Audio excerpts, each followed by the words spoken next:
liyudhhirahu 'ala ad-dini kullihi walau karihal musyrikun. Segala puji bagi Allah Jalla Jalaluh yang telah mengutus Rasulnya dengan petunjuk dan agama yang benar. Yang telah mengutus Rasulnya dengan Al-Quran. Yang hari ini kita melanjutkan kajian kita tentang petunjuk yang Allah turunkan kepada Rasul. Agar kita semakin mengerti. Dan dari pengertian itu kita semakin yakin. Dan dari keyakinan itu kita bertolak, berlari untuk berbuat dan beramal. Yang Allah turunkan Al-Quran sebagai rahmatan lil alamin. Sebagai kasih sayang untuk alam semesta ini.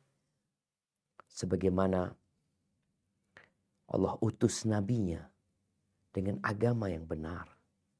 Dengan agama Islam. Yang Allah Jalla Jalaluhu tidak akan menerima dari siapapun kecuali Islam. Dan Allah akan memenangkan agamanya. Dan tanda-tanda kemenangan itu tampak. Tatkala semua agama telah hilang keyakinan mereka dengan agama mereka.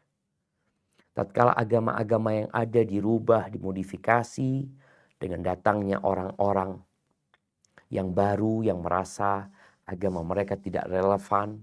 Ya memang Allah sudah tutup dengan agama Islam ini. Yang sesuai sepanjang masa.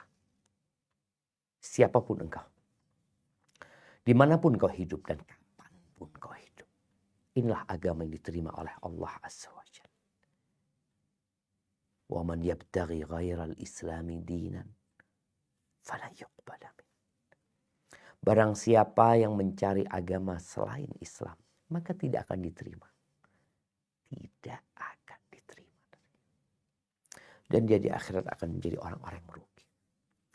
Maka kita bersyukur kepada Allah atas nikmat hidayah, atas nikmat Al-Quran, atas nikmat Rasul yang dikirim kepada kita, atas nikmat agama ini. Dan semoga Allah mematikan kita di atas agama Islam ini. Wa ashhadu an la ilaha illallah wahdahu la syarikalah. Wa ashhadu anna Muhammadan abduhu wa rasuluhu sallallahu ala nabiyyina wa sallam wa ala alihi wa ashabihi ajma'in. Amma ba'd. Ahibati fillah.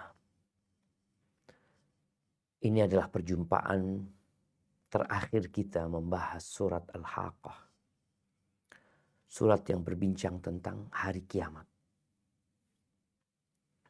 Di mana Allah menceritakan bahwa segala yang Allah janjikan akan terwujudkan kelak pada hari kiamat.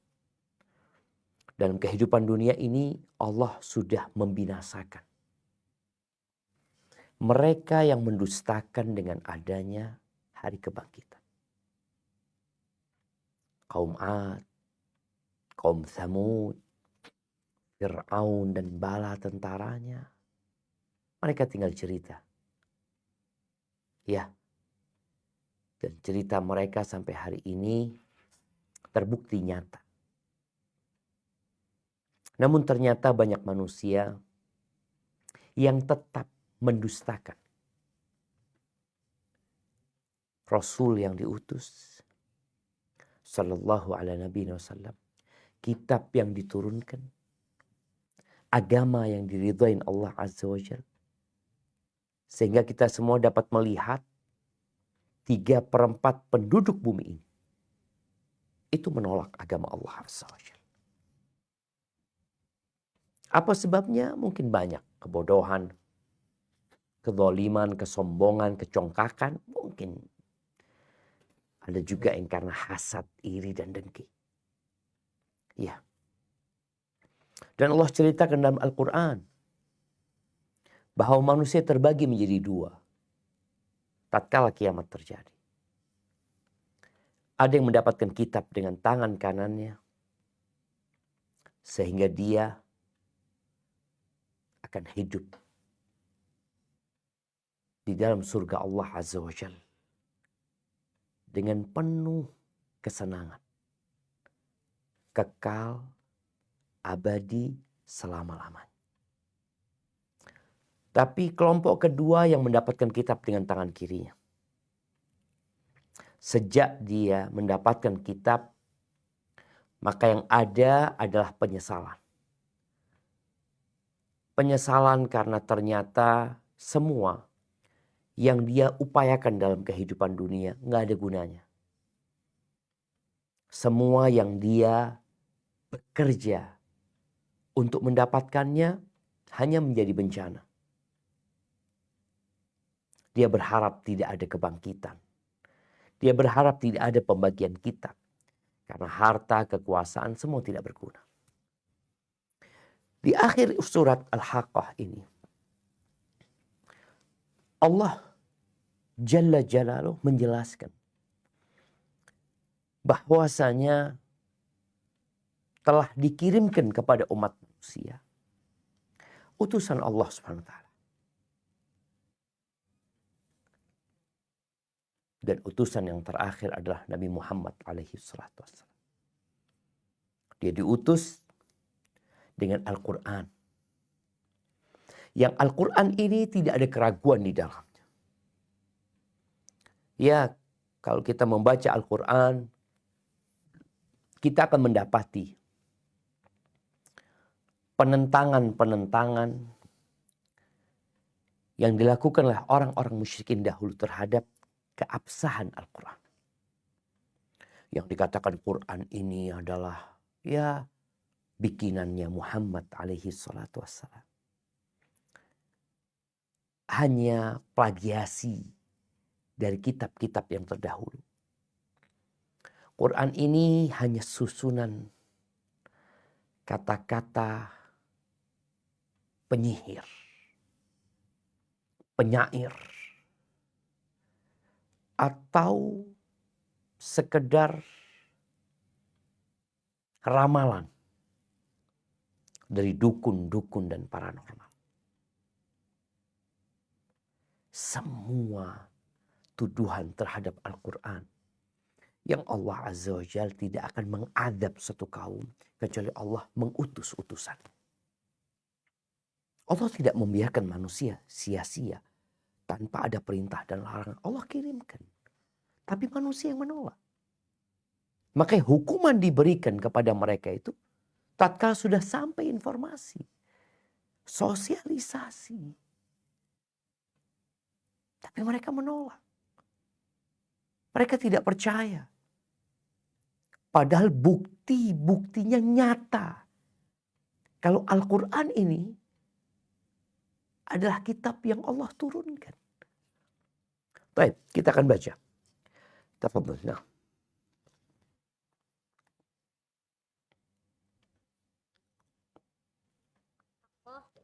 Dari kitab Tafsir min Ibni Katsir karya Dr. Abdullah bin Muhammad Al-Syekh hafizahullah ta'ala.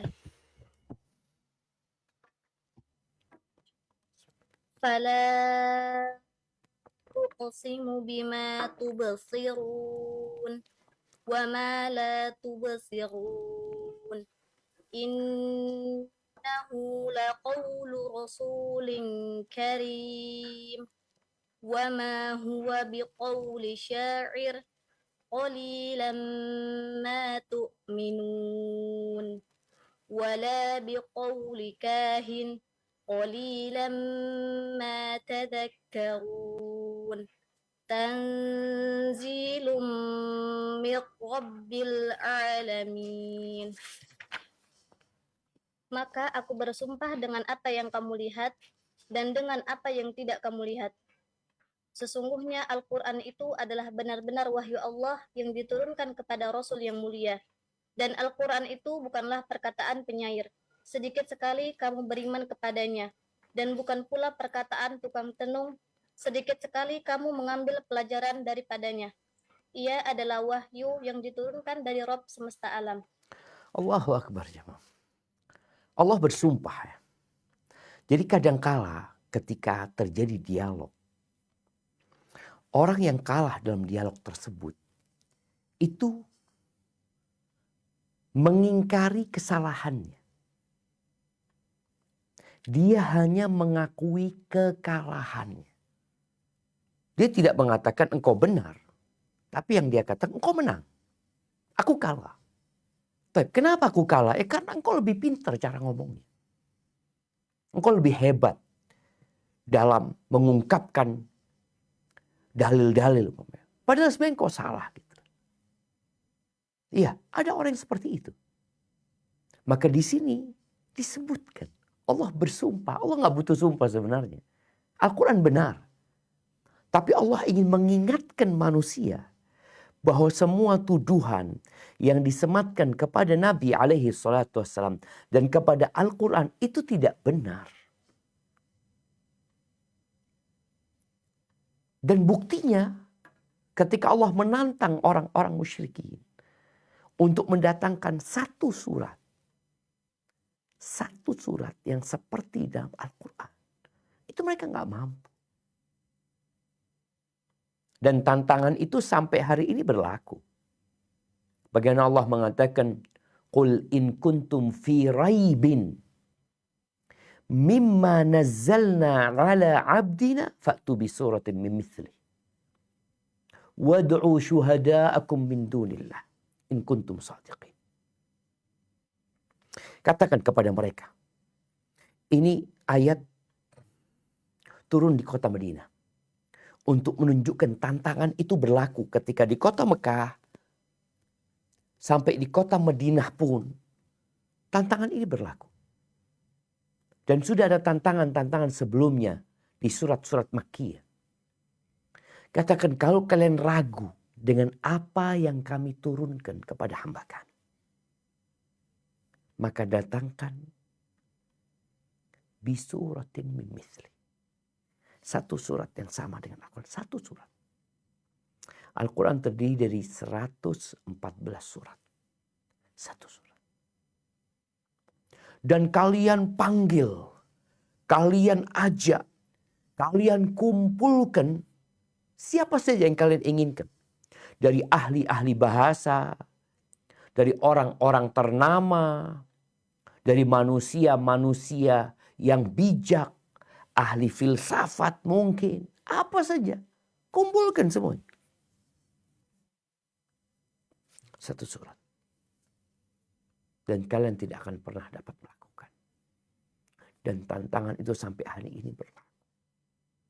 Maka Allah jelaskan dengan sumpahnya bahwa Quran ini hak.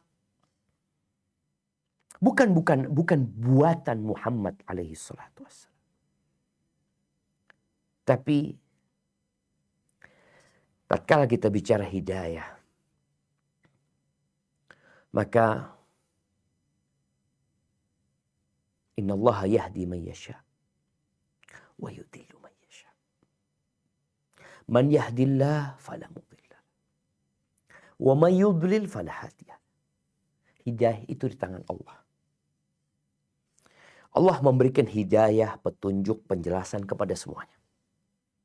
Tapi taufik hanya kepada orang-orang yang Allah tahu mereka pantas mendapatkan hidayah. Baik, kita lihat penjelasan Allah Azza wa Jalla. Tafadhol dibaca tafsir. Pada bagian ini, Allah Subhanahu wa Ta'ala berfirman, seraya bersumpah kepada hamba-hambanya dengan tanda-tanda kekuasaannya yang selalu mereka saksikan dalam ciptaan-ciptaannya yang jelas menunjukkan kesempurnaannya pada nama dan sifatnya. Dengan hal-hal gaib yang tidak mereka saksikan, yaitu hal-hal gaib yang menunjukkan bahwasanya Al-Quran merupakan firman sekaligus wahyunya dan diturunkan kepada hamba dan rasulnya yang dia pilih sendiri untuk menyampaikan risalah dan menunaikan amanah. Allah berfirman, "Fala uqsimu bima tubsirun wa ma la tubsirun innahu laqawlu rasulin karim. Maka aku bersumpah dengan apa yang kamu lihat dan dengan apa yang tidak kamu lihat. Sesungguhnya Al-Quran itu adalah benar-benar wahyu Allah yang diturunkan kepada Rasul yang mulia. Maksudnya Muhammad Sallallahu Alaihi Wasallam.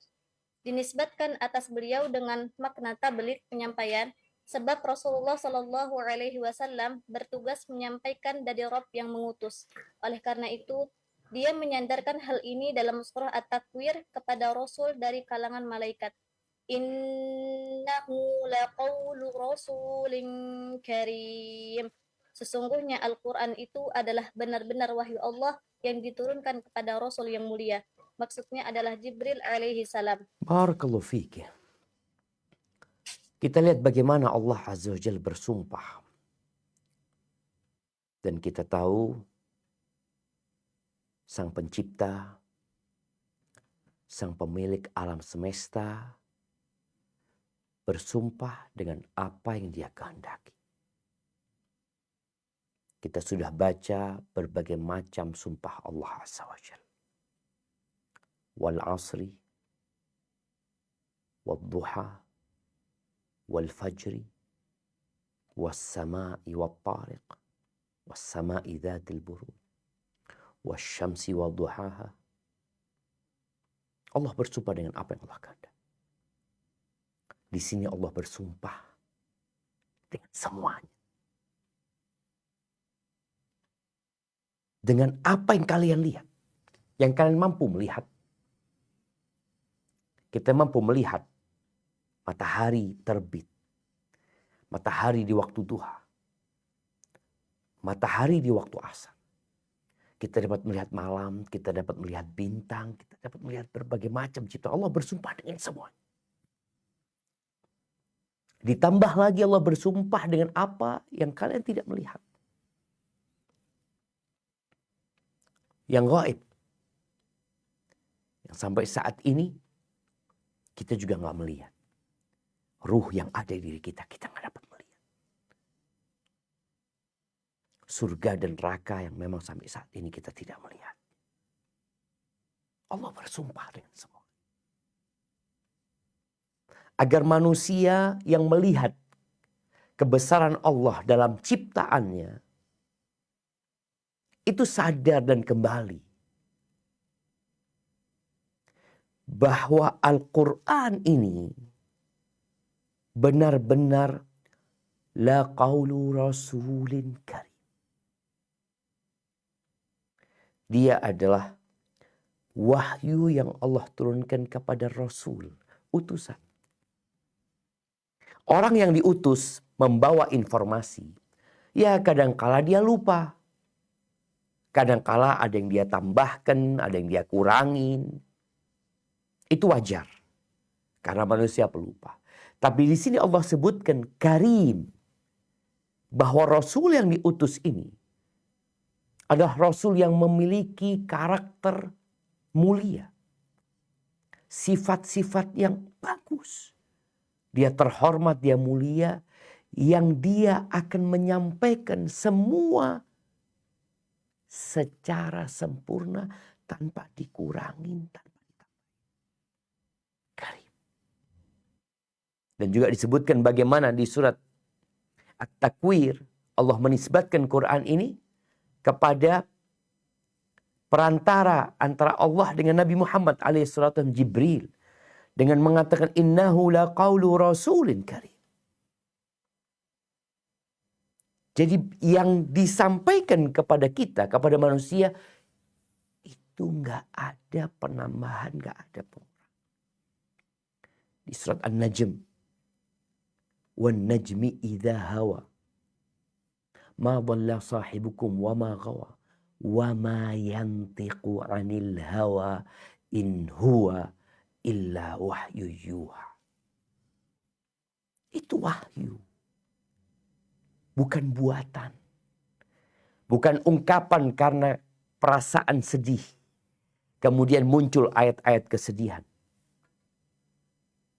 Bukan ungkapan kegembiraan. Kemudian muncul ayat-ayat kegembiraan. Bukan ungkapan amarah sehingga muncul ayat-ayat amarah. Tidak.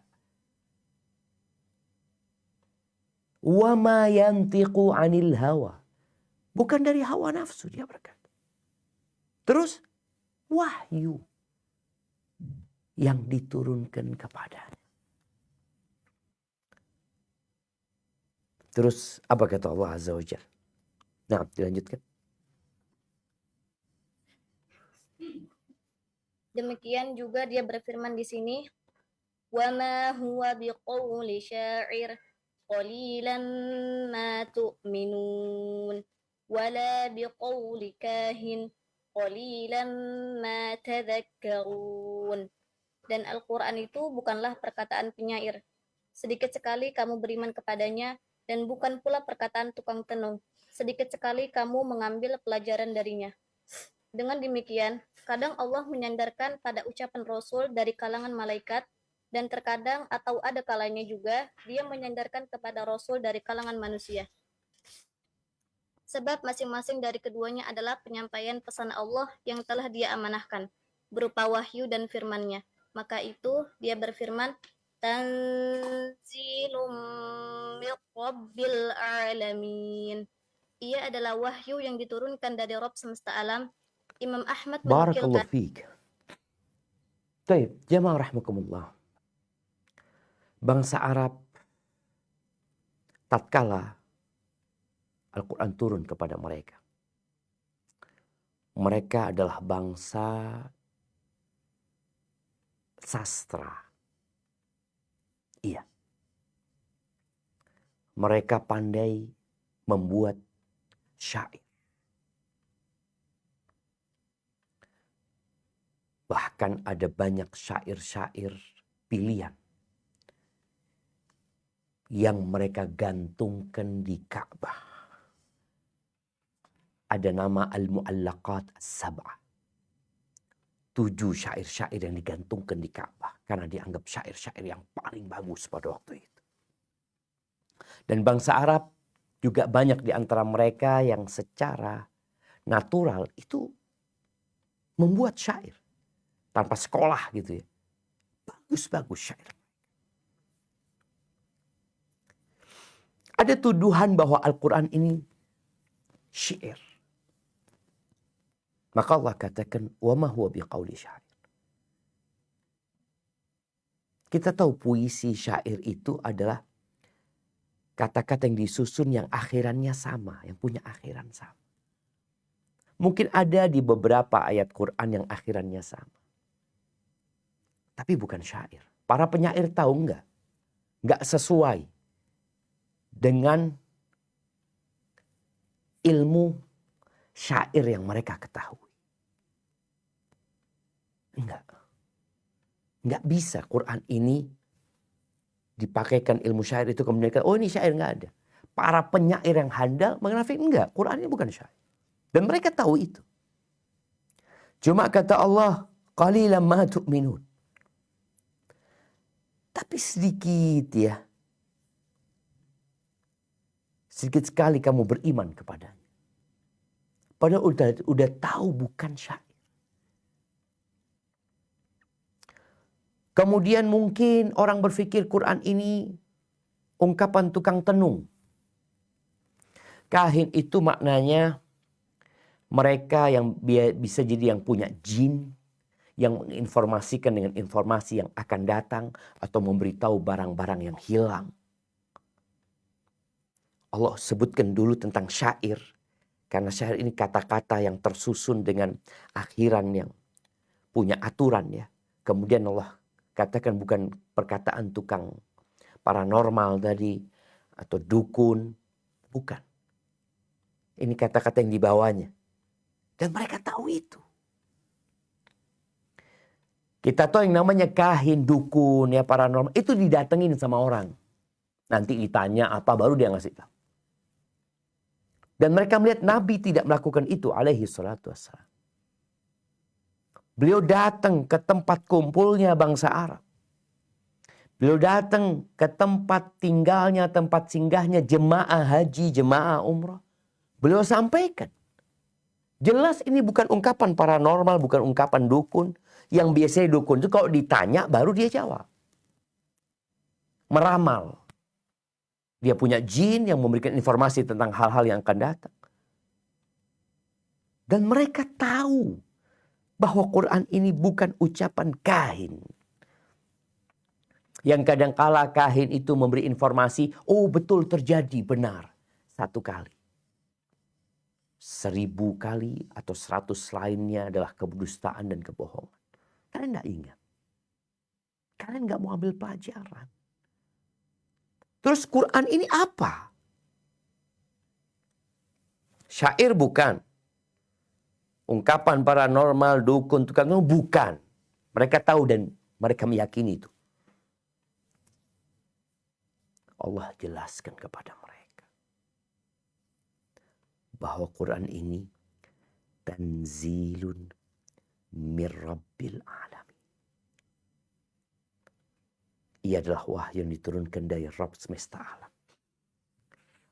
Ingat, di akhir surat Al-Qalam, apa kata Allah Azza wa Jal? Allah mengatakan, وَمَا هُوَ إِلَّا ذِكْرٌ لِلْعَالَمِينَ. Al-Quran itu tidak lain hanyalah peringatan bagi seluruh umat untuk alam semesta ini. Di sini disebutkan tanzilun mir rabbil alamin. Ini wahyu yang diturunkan dari Rabb semesta alam ini. Engkau lihat bagaimana matahari terbit kemudian terbenam. Yang menurunkan Al-Quran, yang menerbitkan matahari. Engkau lihat hujan itu turun. Engkau melihat tumbuh-tumbuhan itu bisa tumbuh. Ini Quran diturunkan oleh yang menumbuhkan biji-bijian. Yang menumbuhkan tanaman. Hadzal Quran tanzilun mir rabbil alamin. Baik, dilanjutkan. Imam Ahmad menukilkan, Umar bin Al-Khattab berkata, aku pernah keluar untuk menghalangi Rasulullah Shallallahu Alaihi Wasallam sebelum memeluk Islam. Lalu aku pun mendapatkannya telah lebih mendahuluiku datang ke masjid. Kemudian aku berdiri di belakang beliau. Kemudian beliau membuka dengan membaca surat Al-Haqqah, sehingga aku benar-benar kagum dengan susunan kalimat Al-Quran. Dia berkata, lantas aku mengatakan, demi Allah, dia benar-benar seorang penyair, sebagaimana yang dikabarkan oleh kaum Quraisy. Lebih lanjut, beliau membaca ayat, innahu laqawlu rasulin karim, wa ma huwa biqawli syair, qalilan ma tu'minun. Sesungguhnya Al-Quran itu adalah benar-benar wahyu Allah yang diturunkan kepada Rasul yang mulia. Dan Al-Quran itu bukanlah perkataan penyair. Sedikit sekali kamu beriman kepadanya. Dia berkata, aku katakan seorang dukun. Lebih lanjut dia berkata, kemudian beliau membaca, wala biqawli kahin, qalilan ma tadhakkarun, tanzilum min rabbil alamin. ولو تقول علينا بعض الأقاويل لأخذنا منه باليمين ثم لقطعنا منه الوتين فما منكم من أحد عنه حاجزين. Dan bukan pula perkataan tukang tenung, sedikit sekali kamu mengambil pelajaran daripadanya. Ia adalah wahyu yang diturunkan dari Rabb semesta alam. Seandainya dia Muhammad mengadakan sebagian perkataan atas nama kami, niscaya benar-benar kami pegang dia pada tangan kanannya. Kemudian benar-benar kami potong urat tali jantungnya. Maka sekali-kali tidak ada seorang pun darimu yang dapat menghalangi kami dari pemotongan urat nadi itu. Sampai akhir surah. Selanjutnya, Umar berkata, maka tertanamlah Islam secara mantap dalam kalbuku, dan ini bagian dari beberapa sebab yang Allah Jalla Jalaluh jadikan sebagai pengaruh terbesar dalam memberikan hidayah kepada Umar bin Al-Khattab radhiyallahu anhu. Sebagaimana kami telah ceritakan proses masuknya sahabat ini ke dalam Islam dalam sirahnya secara khusus, segala puji dan sanjungan hanya milik Allah. Barakallahu fiik. Ahibati fillah, ketika seorang membersihkan hatinya, kemudian dia menyimak Al-Quran atau membaca Al-Quran, dengan izin Allah dia akan mendapatkan hidayah. Apalagi orang tersebut adalah orang yang faham dengan bahasa Arab. Pernah Ana ceritakan tentang seorang di Bogor ya, seorang non-muslim ya, yang sama kawannya dikasih Quran terjemahan. Dibawa pulang itu Quran, ditaruh di rak buku. Dia tidak baca. Berlalu waktu yang cukup lama, suatu hari dia duduk kemudian melihat itu Quran. Entah dia kepingin buka itu Quran.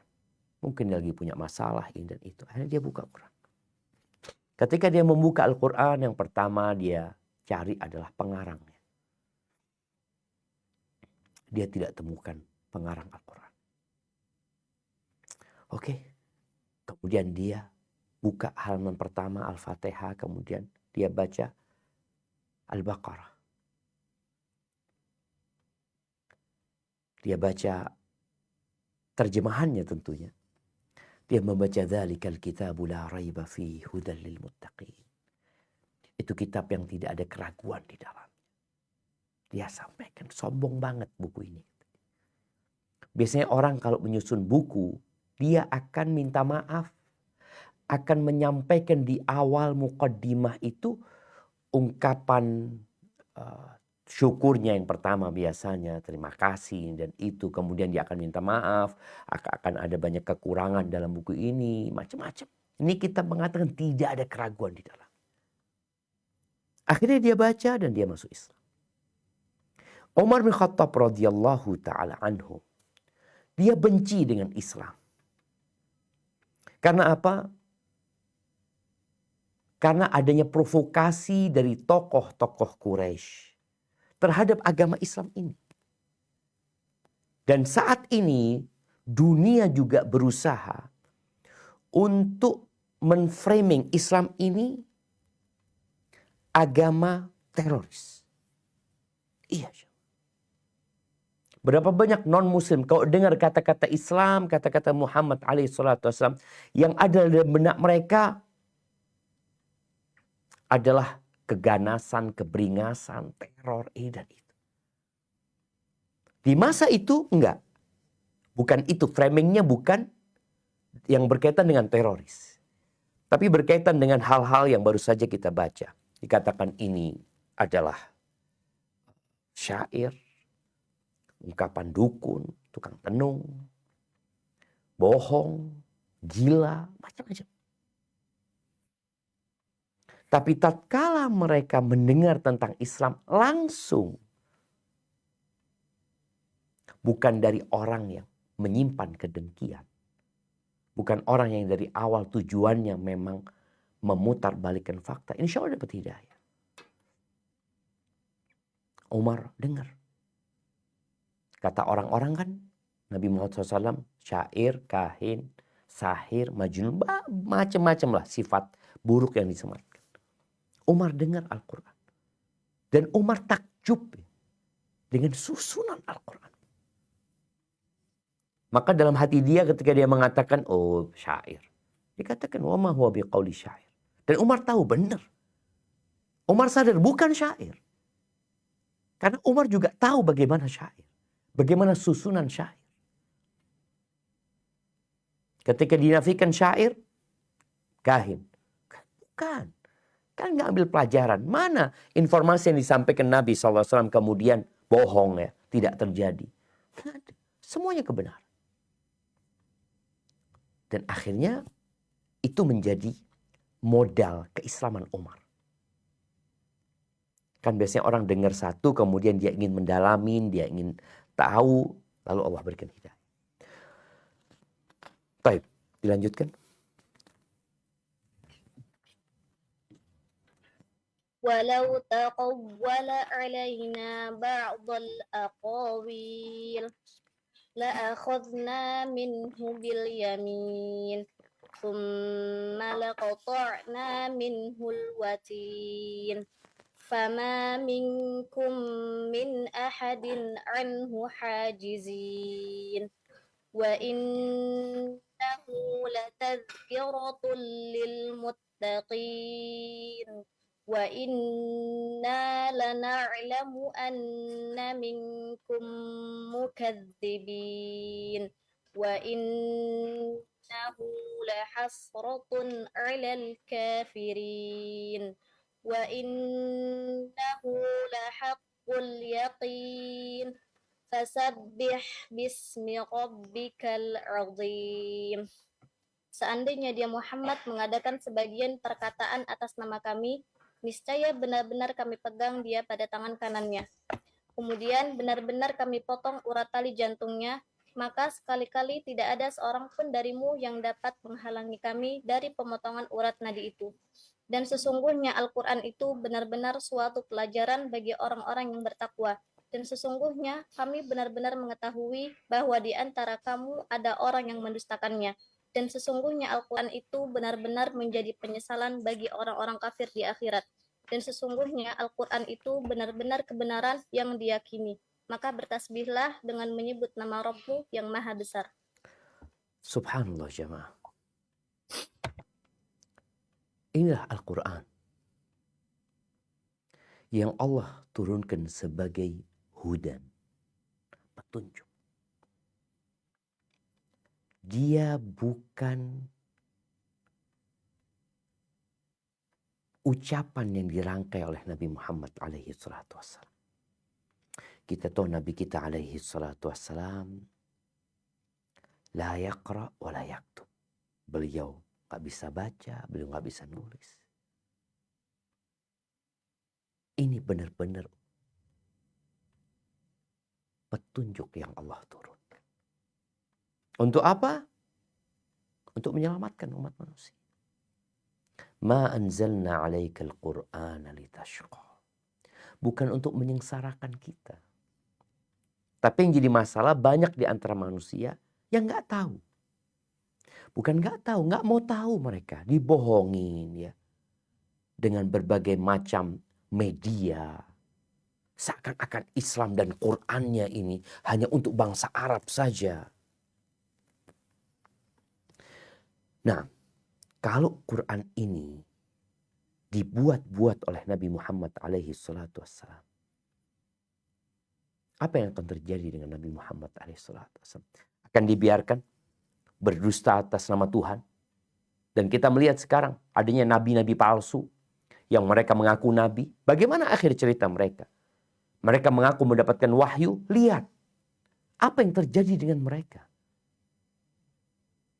Semua yang mengaku-ngaku nabi berakhir hidupnya dengan kesengsaraan, dengan kehinaan.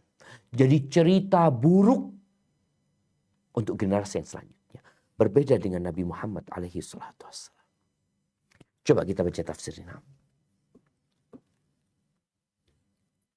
Allah Subhanahu wa taala berfirman, "Walau taqawwala 'alaina", seandainya dia mengadakan sebagian perkataan atas nama kami, yakni Muhammad sallallahu alaihi wasallam. Jika saja dia seperti yang mereka tuduhkan, yaitu mengadakan kedustaan atas kami sehingga dia memberikan tambahan atau pengurangan pada risalah tersebut, atau dia mengatakan sesuatu yang berasal dari dirinya sendiri, lalu menisbatkannya kepada kami, sedang kami tidak pernah mengatakannya. Pastilah kami menyegerakan siksaan untuk dirinya. Oleh karena itu, Allah Jalla Jalaluh berfirman, La akhudna minhu bil yamin. Niscaya benar-benar kami pegang dia pada tangan kanannya. Ada yang berpendapat bahwasanya artinya adalah kami akan membalasnya dengan tangan kanan karena tangan kanan itu mempunyai kekuatan lebih dahsyat. Namun ada juga yang berpendapat yakni niscaya kami akan pegang tangan kanannya. Tsumma laqata'na minhul watin. Kemudian benar-benar kami potong urat tali jantungnya. Ibnu Abbas mengatakan, yaitu urat jantung, yakni satu urat di mana jantung bergantung padanya. Lanjutkan. Ayatnya tabaraka wa ta'ala, fama minkum min ahadin anhu hajizin. Maka sekali-kali tidak ada seorang pun darimu yang dapat menghalangi kami dari pemotongan urat nadi itu. Maksudnya, tidak ada seorang pun dari kalian yang mampu memberikan halangan antara kami dengannya kalau kami sudah menghendaki sesuatu padanya. Artinya, bahkan Muhammad itu adalah seorang yang jujur, senantiasa berbuat kebajikan, serta berada dalam bimbingan. Karena Allah menetapkan semua yang disampaikan oleh beliau darinya, sekaligus memberi dukungan sepenuhnya melalui berbagai mukjizat yang sangat menakjubkan dan berbagai bukti yang sangat pasti. Barakallahu fiik. Ini jemaah. Ini bukti sekarang. Orang diajak berpikir. Kalau Quran ini adalah firman Allah, tapi sama Nabi ditambah dan dikurangi. Alaihi salatu wassalam. Maka sudah selesai cerita Nabi Muhammad alaihi salatu wassalam. Beliau mendapatkan wahyu sejak umur 40 tahun. 13 tahun di Mekah, 10 tahun di kota Madinah. Beliau meninggal ketika umur 63 tahun. Dan terbukti beliau terus menyampaikan. Dan Allah tidak memberikan siksa. Tidak seperti Musailamah al-Kadzdzab. Tidak seperti Abu Aswad al-Ansi di Yaman. Mereka ngaku-ngaku Nabi yang mengaku-ngaku mendapatkan wahyu. Cerita mereka jelas. Mereka berakhir dengan kematian yang menyiksa mereka. Nabi Muhammad alaihissalam tidak. Bahkan Allah jaga. Bahkan orang-orang musyrikin yang ingin membunuh Nabi alaihi salatu wassalam gak bisa. Bagaimana ketika perang Badar, mereka dengan 1000 pasukan, Allah selamatkan Nabi. Ketika perang Uhud, ketika perang Khandaq, ini menunjukkan bahwa Al-Quran benar-benar firman Allah Azza wa Jal. Murni semuanya wahyu. Tidak ada tambahan dan tidak ada pengurangan. Karena Allah Maha Kuasa atas segala sesuatu. Kalau sampai mengada-ngada, udah selesai cerita Nabi Muhammad alaihissalam. Orang-orang musyrikin malah masuk Islam. Ketika mereka tahu ini benar-benar wahyu dari Allah Azza wa Jalla. Tapi generasi yang sekarang, karena tadi dihalang-halangi dari mengetahui Al-Quran yang benar, sehingga mereka masih memberikan tuduhan-tuduhan yang tidak benar. Baik, lanjutkan. Kemudian Allah Jalla wa Ala berfirman, wa innahu latadzkiratul lil muttaqin. Dan sesungguhnya ia benar-benar suatu pelajaran bagi orang-orang yang bertakwa, yakni Al-Quran Al-Karim. Selanjutnya dia berfirman, wa inna lana'lamu anna minkum mukadzibin. Dan sesungguhnya kami benar-benar mengetahui bahwa di antara kamu ada orang yang mendustakannya, yakni dengan kejelasan dan kegamblangan ini akan ada di antara kalian orang yang mendustakan Al-Quran. Lalu wa innahu lahasratun 'alal kafirin. Dan sesungguhnya Al-Quran itu benar-benar menjadi penyesalan bagi orang-orang kafir di akhirat. Ibnu Jarir mengatakan, sesungguhnya pendustaan itu benar-benar menjadi penyesalan bagi orang-orang kafir pada hari kiamat kelak. Bisa juga dhamir, kata ganti, itu kembali kepada Al-Quran. Dengan pengertian lain, pada kesempatan yang sama, Al-Quran dan keimanan kepada kitabullah akan menjadi penyesalan yang teramat berat bagi orang-orang kafir. Barakallahu fikum. Nah, Al-Quran ini pelajaran buat orang-orang yang bertakwa. Al-Quran ini petunjuk untuk seluruh umat manusia. Syahrul Ramadan alladzi unzila fihi al-Quran hudan linnas. Petunjuk untuk umat manusia, untuk semuanya sebenarnya. Tapi yang dapat mengambil pelajaran, yang kemudian mereka mendapatkan manfaat darinya, itu orang-orang yang bertakwa. Ketika ada informasi dia percaya, ketika ada perintah dikerjakan, ada larangan ditinggalkan, ada ancaman mereka jadi takut, ada kabar gembira mereka berusaha untuk mendapatkannya. Bermanfaat buat orang-orang beriman, buat orang-orang yang bertakwa. Tapi ada yang gak percaya. Allah katakan ada di antara kalian. Udah dikasih penjelasan yang gamblang. Ya. Dengan bukti-bukti yang nyata. Tetap ada yang mendustakan di antara kalian. Maka kelak Quran ini ya akan menjadi penyesalan. Buat siapa? Buat orang-orang kafir. Kenapa nggak beriman? Kenapa dulu nggak beriman? Kenapa dulu nggak mengikuti? Tapi nggak ada gunanya. Kenapa? Karena waktu dia sudah habis. Waktu untuk beramal. Kita ini punya waktu nggak lama. Mereka yang meninggal dunia selesai sudah. Mereka kepingin dikembalikan kepada dunia untuk beriman nggak bisa. Maka semoga di sisa waktu ini ya kita bisa mengamalkan Al-Quran dalam kehidupan kita. Nah, dilanjutkan. Penjelasan di atas sebagaimana ditegaskan dalam firman Allah Jalla wa'ala, kadzalika salaknahu fi qulubil mujrimina la yu'minuna bih. Demikianlah kami masukkan Al-Quran ke dalam hati orang-orang yang durhaka, mereka tidak beriman kepadanya.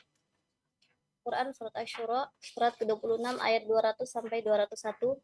Oleh karena itu, di sini dia berfirman, wa innahu lahaqqul yaqin. Dan sesungguhnya Al-Quran itu benar-benar kebenaran yang diyakini, yakni berita benar dan sesuai kenyataan, yang tidak mengandung keraguan sama sekali di dalamnya.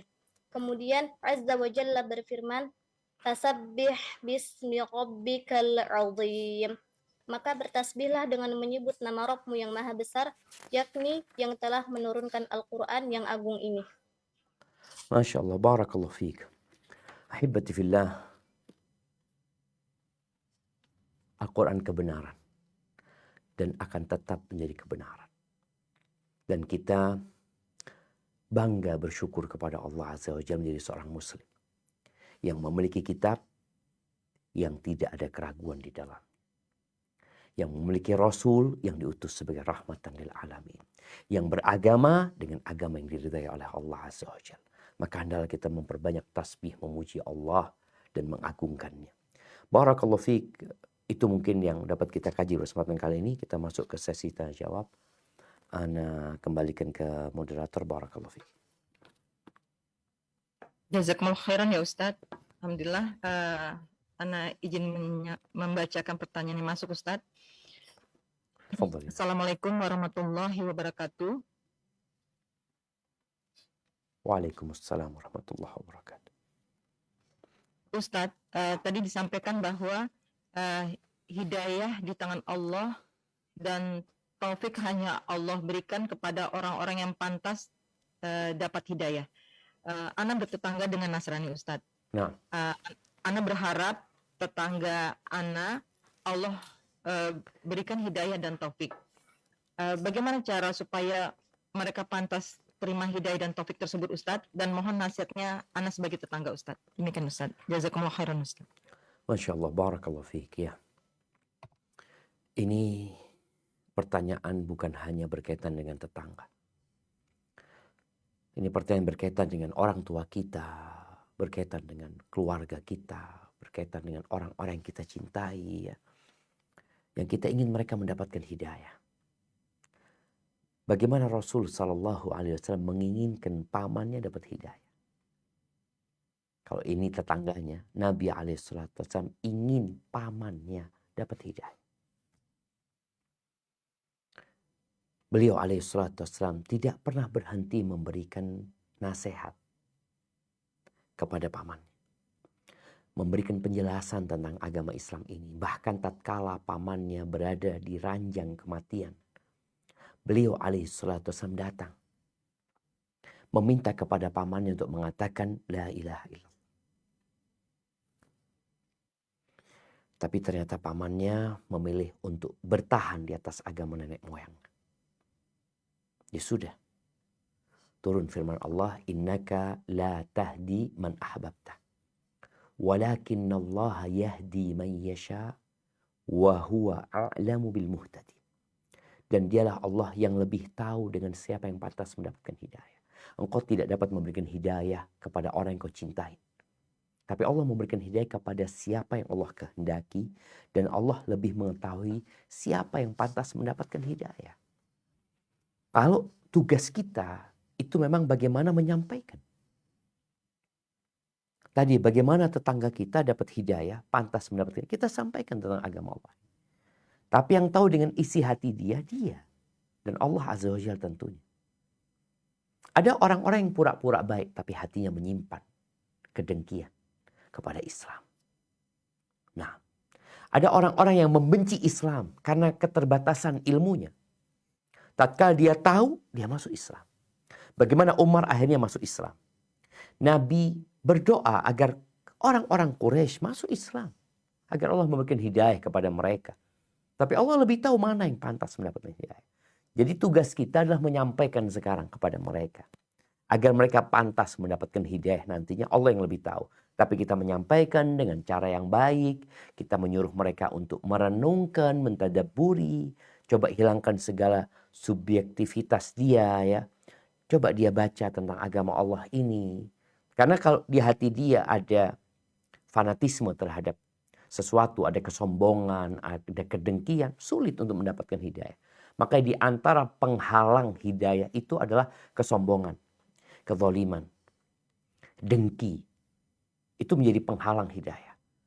Sehingga bagaimana sekarang orang-orang ini menghilangkan penyakit-penyakit hati itu. Sehingga tatkala membaca ayat Allah, dia membaca dengan objektif. Tapi kalau membaca dan dia tahu di situ ada hidayah, tapi dia sombong, maka dia tidak akan mengikuti kebenaran. Karena sombong itu menolak kebenaran dan meremehkan orang. Hadza wallahu a'lam bissawab. Ustaz, jazakallahu khairan ya Ustaz.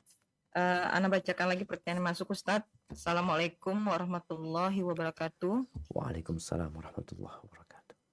Ustaz Hafizakallah, apakah termasuk zina mata Ustadz ketika kita melihat foto-foto seseorang yang bukan mahram di media sosial Ustadz? Dan tolong nasihatnya Ustadz agar tetap berusaha gudul basor untuk para remaja di masa kini Ustadz. Demikian Ustadz. Jazakumullah khairan Ustadz. Barakallahu fiik. Naam. Allah Azza wa Jal mengatakan kepada laki-laki yang beriman. Wa qul lil mu'minin yaghuddu min absarihim wa yahfadhu furujahum. Katakan kepada laki-laki yang beriman agar mereka menahan, menundukkan pandangan mata mereka dan menjaga kemaluan mereka. Wa qul lil mu'minat yaghuddna min absarihinna. Dan katakan kepada wanita-wanita yang beriman agar mereka juga menjaga pandangan mata mereka dan menjaga kemaluan mereka.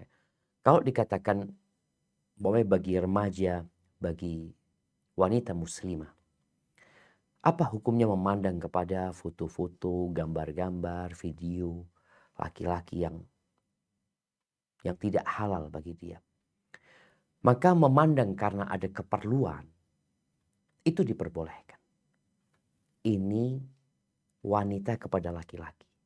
Jadi ada perbedaan. Pendapat yang rajih, ada perbedaan antara laki-laki kepada wanita, wanita kepada laki-laki. Jadi wanita kepada laki-laki ketika dia memandang karena sebuah keperluan, nggak ada masalah. Tapi kalau dia sudah memandang dengan syahwat, maka nggak boleh. Walaupun sedang kajian. Kalau yang dia pandang dengan syahwat, dia nggak boleh. Maka adalah kita berhati-hati. Karena semua musibah itu, kullul musibati disebutkan ya, mabdaha minan nazar. Semua musibah itu awal mulanya dari pandangan mata. Dari mata jatuh ke hati. Maka hendaklah kita menjaga pandangan mata kita. Dan pandangan mata ini anak panah iblis yang beracun. Kalau ngomong beracun ya, sesuatu yang digabungkan dengan racun walaupun gak kena, itu kadang akan terdampak. Maka hendaklah kita berhati-hati dengan anak panah iblis beracun ini. Dengan cara menghindari untuk membuka sesuatu yang kita tidak ada perlunya. Yang kedua, berdoa. Apa doanya? Nabi SAW mengajarkan doa. Allahumma inni a'udzubika min syarri sam'i, wa min syarri basari, wa min syarri lisani, wa min syarri qalbi, wa min syarri mani. Ya Allah, aku berlindung kepadamu dari kejahatan atau keburukan pendengaranku, keburukan pandanganku, keburukan lisanku, keburukan hatiku, dan keburukan air maniku. Kenapa? Karena perzinaan yang sebenarnya itu adalah bermula dari pandangan mata atau dari pendengaran juga. Maka yang Allah katakan wala taqrabuz zina, kalian jangan mendekati zina. Jadi larangan yang lebih dahsyat lagi, dekat-dekat aja nggak boleh. Karena biasanya kalau sudah dekat nanti akan diantarkan ke perzinaan. Na'udzubillah min dzalik. Hadza wallahu a'lam bissawab. Jazakallahu khairan ya Ustadz. Pertanyaan berikutnya Ustadz. Assalamualaikum warahmatullahi wabarakatuh. Waalaikumsalam warahmatullahi wabarakatuh. Ustadz izin bertanya, apakah kebaikan yang dilakukan orang kafir itu Ustadz bisa menjadi salah satu sebab mudahnya ia memperoleh hidayah Ustadz? Demikian Ustadz. Jazakallahu khairan Ustadz. Barakallahu fiik. Ya, kalau bicara kebaikan, boleh jadi itu menjadi hal yang memudahkan dia mendapatkan hidayah. Tapi ingat, hidayah ini lebih kepada yang di hati orang tersebut. Karena ada orang-orang yang kita anggap jahat. Umar bin Khattab itu dalam pandangan sahabat jahat loh. Bahkan yang dia lakukan keburukan. Sebagaimana kita baca bagaimana proses masuk Islamnya Umar bin Khattab ya. Di antara cerita yang sahih bahwa tatkala para sahabat Nabi radhiyallahu taala anhum hendak hijrah ke Habasyah, Umar bin Khattab melihat seorang sahabat wanita, Ummu Amir kalau nggak salah, siap-siap dia hendak berangkat hijrah. Ditanya sama Umar, "Kau mau kemana?" kata dia. "Itu kita mau hijrah, kalian gangguin kita, ini itu kita akan beribadah di bumi Allah yang lainnya." Lalu Umar mengatakan, "Rafaqakillah." Atau ucapan yang seperti itu, semoga Allah mendampingi kalian. Wanita ini cerita sama suami. Salma namanya, atau Salma. Dia cerita kepada Amir suaminya. Apa kata dia? "Lau qad ra'aita riqata Umar." Kalau engkau tadi menyaksikan lembutnya Umar. Apa kata Amir? "Atatma'ina fi islami?" Engkau berharap dia masuk Islam. Kata Amir, Allah nggak akan masuk Islam Umar. Sampai keledainya bapaknya masuk Islam. Dari jahatnya Umar dalam pandangan. Tapi ternyata di hatinya ada kelembutan. Di sini boleh jadi jemaah, ada orang-orang yang kita pandang ya, dia jahat ya. Ya kita menghukumi orang dengan zahirnya. Tapi dia menyimpan sesuatu di dalam hatinya. Mungkin beberapa pernah menyaksikan ada orang yang dianggap jahat tapi matinya husnul khatimah. Boleh jadi dia punya sesuatu di hatinya yang kita nggak tahu. Dan boleh jadi dia punya amalan yang kita nggak tahu. Dan mungkin ada orang yang nampak berbuat baik ya. Non-muslim, nolong orang, sosialnya begitu besarnya. Tapi ternyata di hatinya semua itu dilakukan karena pamer dan riak saja. Makanya nggak dapat hidayah. Itu mungkin yang perlu kita lihat ya. Dan kita juga perlu mengkondisikan hati kita supaya kita dapat hidayah. Makanya kadang-kadang sebagian orang itu, kok sulit ya sholat malam, kok sulit aku menerima takdir Allah, kok sulit aku berbaik sangka sama Allah, kok sulit aku bersyukur, macam-macam. Padahal dia belajar, dia ngaji. Kayaknya ada sesuatu di hati yang kau perlu bersihkan. Boleh jadi di situ ada buruk sangka sama Allah. Boleh jadi di situ ada kesombongan. Maka bersihkan sehingga kalau wadahnya bersih, hidayah turun.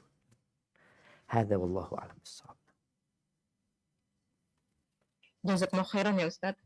Ana baca lagi pertanyaan masuk Ustadz. Assalamualaikum warahmatullahi wabarakatuh. Waalaikumsalam warahmatullahi wabarakatuh. Ustadz, bagaimana hukumnya kita memutus tali pertemanan dengan yang non-muslim? Apakah kita berdosa? Sebab kita mempunyai alasan untuk memutusnya dikarenakan seseorang yang non-muslim tersebut senang sekali menghasut dan mengadu domba antara sesama muslim. Sehingga di antara kaum muslim saling berburuk sangka, Ustaz. Demikian Ustaz. Jazakumullah khairan. Subhanallah jemaah ya. Berkaitan dengan non-muslim ya. Allah subhanahu wa ta'ala berfirman di surat Ali Imran ayat 118. Nah, tolong disiapkan untuk dibaca. Surat Ali Imran ayat 118.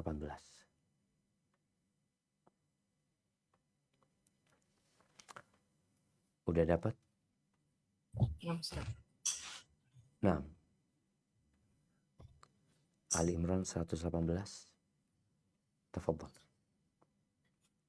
يا أيها الذين آمنوا لا تتخذوا بطانة من دونكم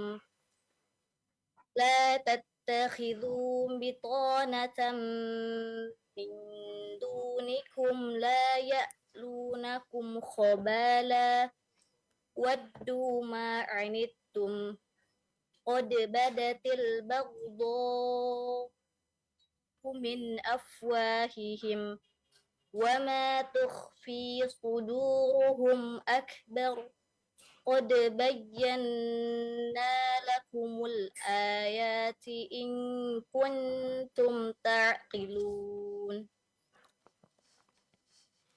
Wahai orang-orang yang beriman, janganlah kamu menjadikan teman orang-orang yang di luar kalanganmu seagama sebagai teman kepercayaanmu, karena mereka tidak henti-hentinya menyusahkan kamu. Mereka mengharapkan kehancuranmu. Sungguh telah nyata kebencian dari mulut mereka, dan apa yang tersembunyi di hati mereka lebih jahat. Sungguh telah kami terangkan kepadamu ayat-ayat kami jika kamu mengerti. Barakallahu fiik.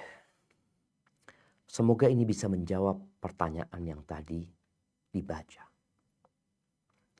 Bahwa ketika kita berteman, kita disuruh memilih. Bahkan kita dilarang menjadikan orang-orang kafir sebagai teman kepercayaan. Kalau bicara sekedar bisnis, ya kawan biasa ya. Tapi kalau sudah engkau ceritakan rahasiamu sama dia, Allah sebutkan bagaimana kondisi mereka. Maka memutuskan pertemanan itu nggak ada masalah tatkala kita melihat ada mudarat di sini. Cuma bagaimana seorang muslim itu tatkala dia punya kawan non muslim menjadikan itu sebagai lahan dakwah dia. Bukan malah dia berteman dengan muslim kata dia kita toleransi. Oke, engkau toleransi sama dia. Bukan berarti menghalangimu untuk mengajak dia ke jalan kebenaran. Kenapa? Karena engkau diutus sebagai umat terbaik. Kuntum khaira ummatin ukhrijat linnas ta'muruna bil ma'ruf wa tanhauna 'anil munkar. Engkau diutus untuk itu. Ada beban yang kita bawa yaitu amar ma'ruf nahi munkar. Maka memutuskan pertemanan jangan bicara dengan non muslim, dengan muslim. Memutuskan pertemanan dengan muslim yang ternyata dia menjadi duri dalam daging. Kerjanya mengadu domba. Ya, kita tinggalkan orang itu. Dengan tetap kita mendoakan semoga Allah memberikan hidayah kepada orang-orang tersebut. Hadza wallahu a'lam bissawab. Assalamualaikum warahmatullahi wabarakatuh, Ustaz. Waalaikumsalam warahmatullahi wabarakatuh. Izin bertanya, pada ayat 35, Ustaz, Nah, tiada teman setia pun pada hari ini. Pertanyaannya, Ustaz, bagaimana dengan syafaat atau pertolongan teman-teman yang soleh, Ustaz? Jazakumullahu khairan. nah, jadi syafaat itu ada yang ditetapkan oleh Allah Azza wa Jalla, ada yang dinafikan. Syafaat siapa yang ditetapkan? Syafaat yang terpenuhi di dalamnya dua persyaratan. Ridha Allah dan izinnya. Sedangkan buat orang-orang kafir nggak ada. Allah tidak akan mengizinkan dan Allah tidak ridha sama mereka. Maka bagi orang yang berharap syafaat, hendaklah dia belajar tentang syarat dan ketentuan mendapatkan syafaat. Seperti sekarang, kadangkala orang akan mendapatkan hadiah. Ada dijanjikan engkau akan dapat hadiah nih. Tapi ini orang nggak baca syarat dan ketentuannya. Ketika dia mau ambil hadiahnya, ternyata syarat dan ketentuannya adalah orang itu berumur umpamanya 30 tahun. Sedangkan kok 35 tahun udah kelewat. Umpamanya seperti itu. Jadi berkaitan dengan syafaat, wala yashfa'una illa liman irtawa. Mereka nggak akan dapat memberikan syafaat kecuali buat orang yang Allah ridhoi. Dan Allah tidak meridhoi orang kafir, orang musyrik. Bahkan Allah mengharamkan surga buat orang-orang kafir. Jadi itu yang berkaitan dengan syafaat. Ada syarat dan ketentuannya, sehingga yang memenuhi syarat dan ketentuan itu dan Allah memberikan izin, ya dia akan dapat keluar dari neraka dengan syafaat orang-orang yang Allah ridhoin. Hadza wallahu a'lam bissawab. Na'am. Jazakumullah khairan ya Ustadz. Ana baca pertanyaan masuk lagi Ustadz. Assalamualaikum warahmatullahi wabarakatuh. Waalaikumsalam warahmatullahi wabarakatuh. Ustadz, tadi Ustadz sampaikan ketika seseorang ingin membersihkan hatinya dengan membaca Al-Quran, maka hidayah akan menghampirinya. Bagaimana ketika seseorang hanya sekedar membaca saja? Apakah hidayah akan berangsur berkurang, Ustadz? Karena dalam kehidupan ada semangat membaca, kadang tidak membacanya dalam sepekan. Karena sibuk cari nafkah atau lainnya. Jazakumullah khairan ya Ustadz. Allahu Akbar jamaah. Ya, berkaitan dengan Al-Quran ini. Al-Quran ini surat cinta yang Allah turunkan kepada hambanya. Maka bagaimana banyak ungkapan salafus soleh yang menyebutkan kalau engkau ingin tahu kedudukanmu di sisi Allah Azza wa Jal, maka lihatlah bagaimana hubunganmu dengan Al-Quran. Kita yang sibuk, kita semua sibuk ya. Ya, siapa sih yang gak sibuk? Orang mati mungkin menyibukkan orang lain. Tapi dia juga akan sibuk di dalam kuburnya. Dengan hisab yang akan dia dapatkan atau dengan pertanyaan-pertanyaan yang akan dilontarkan kepada dia. Maka usahakan kita tetap punya waktu untuk membaca Al-Quran. Tatkala engkau membaca Al-Quran dengan mentadabburi, maka yang kau akan dapatkan ketenangan. Ala bidzikrillah tatmainnul qulub. Yang kau akan dapatkan petunjuk. Waktumu akan berkah. Dan coba engkau praktekkan ya. Ketika orang membaca Al-Quran, Allah akan kasih keberkahan di waktu dia. Dia punya pekerjaan yang mungkin menyita waktu dia. Ini kerjaan ini butuh waktu 2 jam. Ketika engkau gunakan waktu untuk membaca Al-Quran, semoga dengan berkah yang kau dapatkan dari membaca Al-Quran, kitabun anzalnahu ilaika mubarak. Itu pekerjaan yang 2 jam, jadi 1 jam. Dan berjumpa dengan orang-orang yang akhirnya dia merasa, ya Allah ternyata dengan membaca Al-Quran banyak urusan yang dimudahkan sama Allah SWT. Maka jangan sampai Engkau mengorbankan Al-Quran karena pekerjaan. Gimana pekerjaan butuh waktu banyak. Ya, kalau engkau butuh tambahan waktu, baca Quran. Dengan engkau membaca Al-Quran dan mentadabburinya, insya Allah waktunya diberkahin. Pekerjaan yang seharusnya 2 jam, 3 jam, mungkin 1 jam selesai. Ada pekerjaan yang harus 2 hari, 3 hari. Dengan engkau rutin membaca Al-Quran, mendekatkan diri kepada Allah Azza wa Jal, pekerjaan yang 2 hari, sehari bisa selesai. Hadza wallahu a'lam bissawab. Assalamualaikum Ustaz. Waalaikumsalam warahmatullahi wabarakatuh. Nah, tafadhal. Berkaitan dengan ini Ustaz, cara kita bermuamalah untuk menyampaikan nasihat, terutama untuk buah hati ya Ustaz ya. Batasan apa sih Ustaz? Apakah secara terus-menerus tanpa henti, atau kita juga masih shock terapi, artinya kita dengan memberikan nasihat, tapi juga di sisi lain kita menunjukkan rasa marah kalau nasihat itu tidak dengar.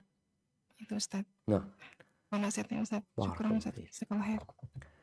Subhanallah jemaah. Ya, kalau bicara memberikan nasihat kepada buah hati kita, kepada orang-orang yang kita cintai ya. Ketika dia masih kecil, kita tahu bagaimana Rasul sallallahu alaihi wasallam mengatakan muru auladakum bis shalah wa hum abna'u sab'in wadribuhum 'alaiha wa hum abna'u 'ashr. Bagaimana tuh anak-anak yang enggak mau sholat ya, ketika sudah umur 10 tahun, suruh pukul. Jadi ada shock terapi dengan pukulan buat anak-anak kita. Ada shock terapi dengan tidak menegur dia. Sebagaimana Abdullah bin Umar bin Khattab radhiyallahu taala anhu ketika dia marah sama anaknya.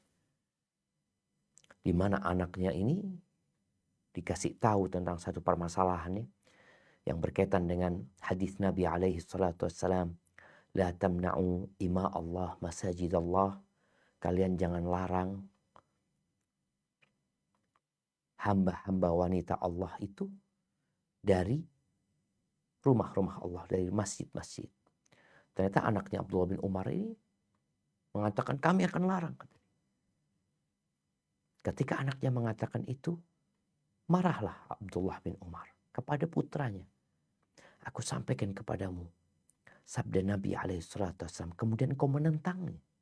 Aku gak akan ngomong sama engkau. Ini termasuk shock terapi. Jadi gak ada masalah karena tujuannya adalah mendidik anak-anak tersebut ya. Ada yang dengan nasihat dia luluh. Ada yang dengan hadiah dia bersemangat. Ada yang dengan marah dan tidak tegur dia berubah jadi lebih baik. Tapi semua itu hanya usaha. Hidayah tetap di tangan Allah Azza wa Jalla. Kita tahu bagaimana Nabi Nuh alaihissalam.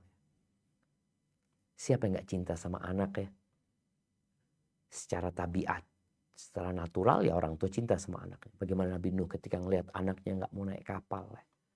Dia tetap bergabung sama orang-orang kafir. Nabi Nuh mengatakan, ya bunayya arkam ma'ana wala takun ma'al kafirin. Tapi ternyata anaknya memilih untuk naik gunung. Allahu Akbar. Seperti itu maka terus berdoa mohon sama Allah. Semoga Allah memberikan hidayah kepada orang-orang yang kita cintai. Hadza wallahu a'lam bissawab. Jazakallahu khairan ya Ustaz. Ustaz, Ana izin membaca pertanyaan masuk, cuman agak panjang, tapi Ana insya Allah baca cepat Ustaz. Siap. Bismillah.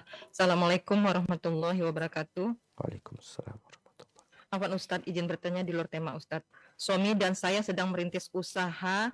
Awalnya semua berjalan lancar dan semakin kesini kami ada permasalahan dengan keuangan, yaitu minimnya modal untuk pembayaran upah pekerja. Alhamdulillah saya ikut dalam pembelajaran online tentang tauhid dan saya alhamdulillah sedikit demi sedikit saya bisa aplikasikan dalam kehidupan saya tentang hanya bergantung kepada Allah.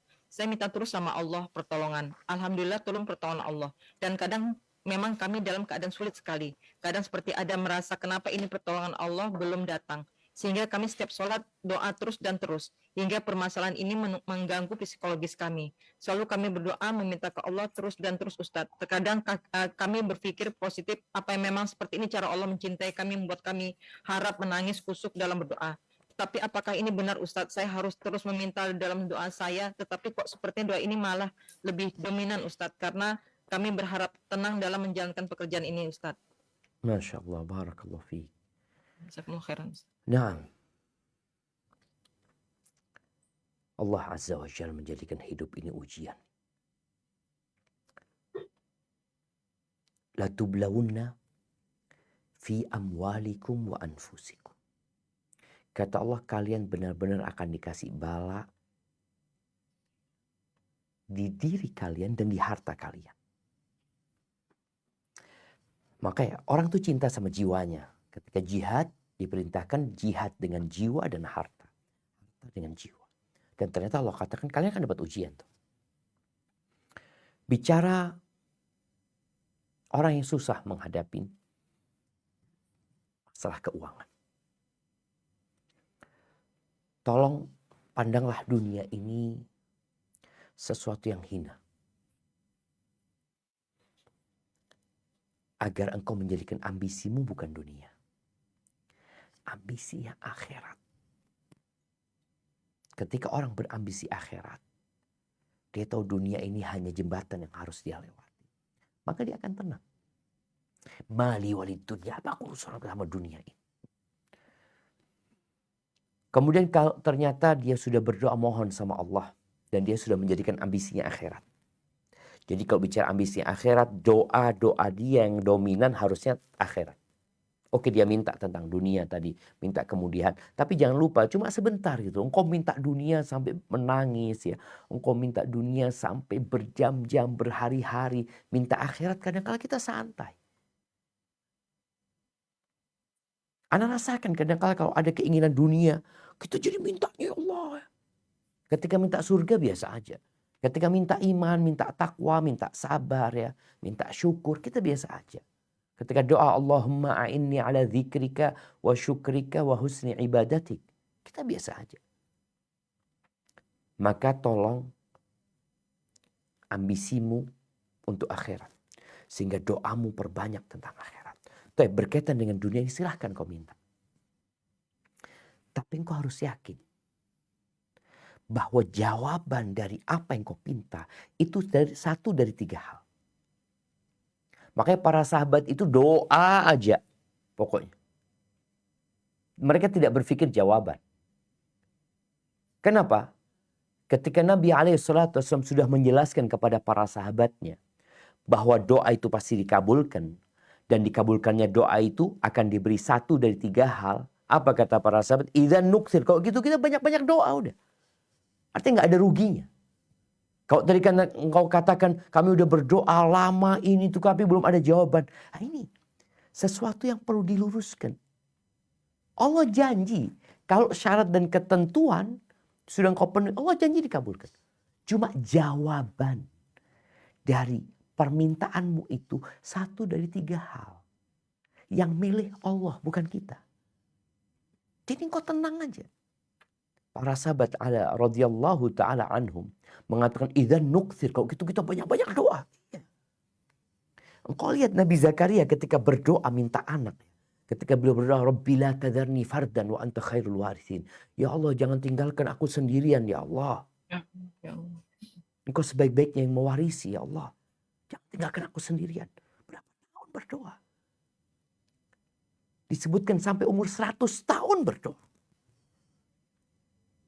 Dan beliau mengatakan dalam doanya, walam akun bidu'aika rabbi syaqiyya. Aku nggak pernah merasa susah, melarat, sengsara dengan berdoa kepadamu.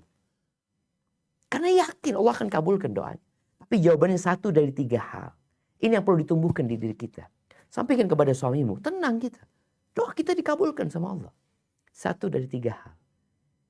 Engkau berpikir masalah keuangan ya. Orang kan dia kalau punya masalah dia ingin ya udah dapat uang selesai urusannya. Boleh jadi dengan doa-doamu Allah selamatkan kau dari musibah yang lebih besar. Yang kau nggak tahu. Maka jangan pernah engkau merasa sedih berdoa. penting kau berdoa. Dan yakin Allah akan kabulkan. Urusan dunia ya Allah tidak lebih dari satu sayap nyamuk buat Allah Azza wa Jalla. Tidak lebih. Tidak lebih dari satu sayap nyamuk dibagi 8 miliar manusia, bayangin. Maka pandang kepada akhirat dan terus engkau berdoa memohon kepada Allah Azza wa Jalla. Yakin dalam semua pasti ada hikmahnya. Barakallahu fiik. Nah,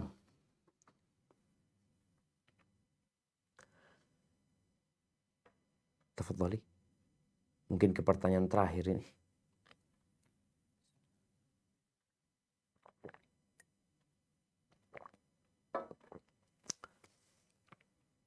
Nah, apa terputus?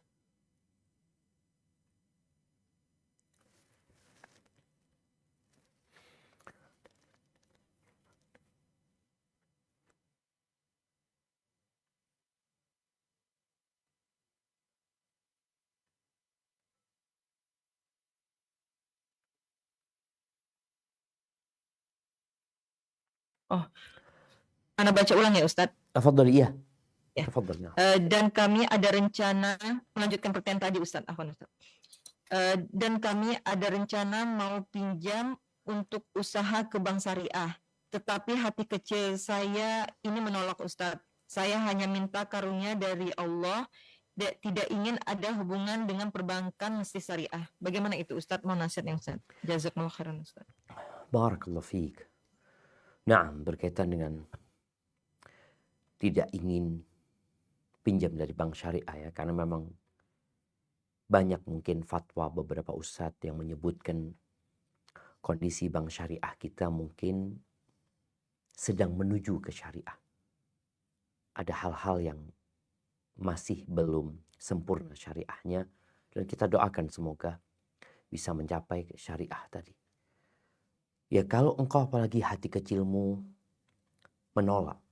Dan Nabi SAW mengatakan istafti qalbak. Minta fatwa sama hatimu. Udah engkau jangan ambil. Engkau jangan ambil. Mungkin ada pilihan lain. Tidak pinjam ke sana. Dan boleh jadi kita ini kadang-kala jamaah bergantung kepada pekerjaan itu aja. Dan dalam mencari rizki, dalam bayangan kita memang harus usaha. Pintu rizki itu tawakal. Pintu rizki itu istighfar. Pintu rizki itu kita membantu orang menjadi pintu rizki. Bertakwa kepada Allah Azza wa Jalla. Ada banyak pintu rizki. Dan bicara utang, ya Nabi SAW berlindung dari hutang.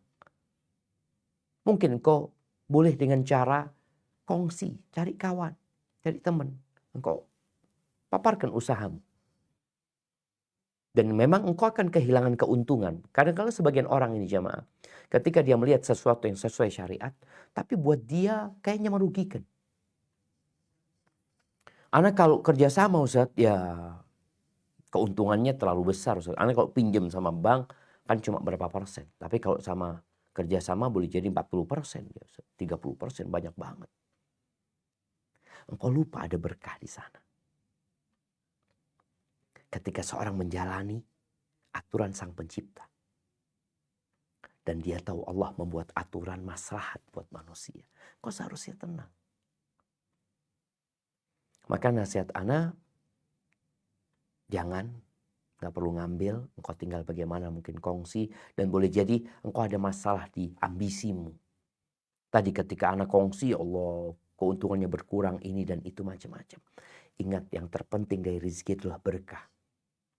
Dengan berkah itu hidupmu akan tentram. Boleh jadi yang kau dapatkan gak banyak. Tapi engkau gak sakit, motormu gak rusak. Gak ada masalah sama orang tua. Itu berkah. Berapa banyak orang yang dapat harta banyak tapi hidupnya menderita. Karena Allah cabut berkah dari harta mereka. Barakallahu fiik, itu mungkin dapat Anda sampaikan pada kesempatan kali ini. Kurang lebihnya mohon maaf dan selalu berbaik sangka sama Allah Azza wa Jal. Dan pandanglah dunia ini sesuatu yang hanya jembatan yang kita akan lewatin, kemudian kita akan meninggalkan selama-lamanya. Terus berdoa, memohon kepada Allah, dan perbanyak memohon yang berkaitan dengan agama, dengan keimanan, dan jangan lupa, wala tansa nasibaka minad dunya, engkau hidup di dunia. Kita perlu biaya dalam kehidupan ini. Subhanakallahumma bihamdika asyhadu an la ilaha illa anta astaghfiruka wa atubu ilaik. Wassalamualaikum warahmatullahi wabarakatuh.